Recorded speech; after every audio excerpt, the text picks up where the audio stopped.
ఇది అద్భుతమైన cinema. Director గారు అయితే ఎక్స్ట్రాడినరీగా సినిమా తీశారు. విష్ణు అయితే రఘుబాబు మొత్తం అన్ని కవర్ చేస్తాడు, మొత్తం ఒకటి కూడా వదల. కన్నప్ప ముందు కన్నప్ప తర్వాత అంటే నేనే ఎదురుగా నుండి ఒక సీన్ ఉంది, దేవుడు ఉన్నాడో లేడో దేవుడు గురించి అనే సీను మైండ్ బ్లోయింగ్. మీకు 25వ తారీఖున వద్దన్నాను, ఆయన బలవంతంగా నా పుట్టినరోజు సినిమా రిలీజ్ చేయాలని 25th రిలీజ్ చేస్తున్నాడు. అది వేరే విషయం. ఆయన ఫోర్స్ చేస్తున్నాడు, తప్పుకో ఇంకా ఓకే, మనవాడికి ఒక హిట్ వస్తే బ్లాక్ బాస్టర్ ఓకే అన్నాను. సార్ ఎన్నో బర్త్డే సార్? సినిమా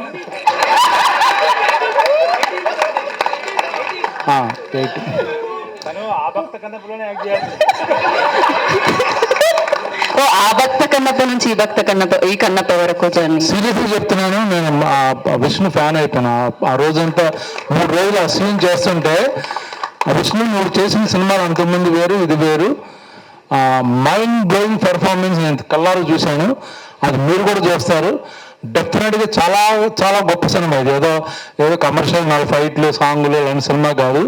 థియేటర్లు తండోపతండాలుగా వస్తారు, అది కన్ఫాము. నేను మనస్ఫూర్తిగా చెప్తున్నాను, అది శివుడు చేయించాడు పనులు ఇందులో. నేను తను ఎంత కష్టపడ్డాడు చూశాను. నేను నా ఒపీనియన్ మార్చుకున్నాను విష్ణుని చేసి. ఎందుకంటే అక్కడ 3 యూనిట్లు జరుగుతుంటే 1 యూనిట్ తనే డైరెక్ట్ చేస్తున్నాడు, షార్ట్ డివిజన్. మిగతా అక్కడ ఏం జరుగుతుందో కనుక్కుంటున్నాడు. మామూలుగా ఫ్లైట్ టైమింగ్ ఎన్నింటికి ఆయన ఫ్లైట్ వెళ్తున్నా లేదో కనుక్కుంటున్నాడు. పక్క నుంచి భోజనంలో వచ్చే ఈవెంట్ కోసం కనుక్కుంటున్నాడు.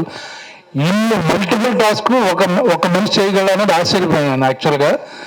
ప్రమాద్ గారు మీ లోపల మళ్ళీ మీకు ఏమైనా కావాలి నన్ను అడగండి అంటున్నాడు. ఇంత అంటే అసలు వాళ్ళ స్కూల్ వాళ్ళ ఎక్కడో ఎక్స్పీరియన్స్ ఎంత తెలియదు కానీ నాకు అద్భుతమైన మేనేజ్మెంట్. అలాగే సేమ్ టైం 100% యాక్ట్ చేయడం. ప్రొడ్యూసర్ చూసుకోవచ్చు, బట్ తనే మొత్తం A to Z న్యూజిలాండ్లో అన్ని డిపార్ట్మెంట్ దగ్గర నుంచి, ఒక పక్కన హాలీవుడ్ టీం, న్యూజిలాండ్ టీం, ఒకసారి ముంబై టీం, ఇక్కడ లెజెండ్స్ రఘుబాబు గారు హ్యాండిల్ చేయడం. 9 తర్వాత ఆయన హ్యాండిల్ చేయడం చాలా కష్టం. ఫోన్ చేసి నాన్నగారు చెప్పారు, చూశారు కదా, అది రాత్రి 9 జరిగింది. ఎందుకు మీకు తెలిసి ఉంటుంది. సో ఇలాంటి చాలా థ్యాంక్స్ డైరెక్టర్ గారు, మంచి టీము. మీరు నిజంగా నేను చెప్పిన మాటలు 25వ తారీఖున నా బర్త్డే విషెస్తో పాటు కంగ్రాచులేషన్స్ కూడా చెప్తారు. సో బ్లాక్ బస్టర్ అవుతుంది. Thank you very much. Thank you. ఇంకేం చేద్దామండి, అందరూ ఏం చెప్పలేదు ఎన్నో పోతాడని, అది అయ్యాక 18 వాళ్ళు ఫిక్స్ అయిపోయారండి. వాళ్ళు చెప్పేశారు 18 అయితే 8 పక్కనే ఉందండి. 18. యా, సో అలాగే మాట్లాడతారు.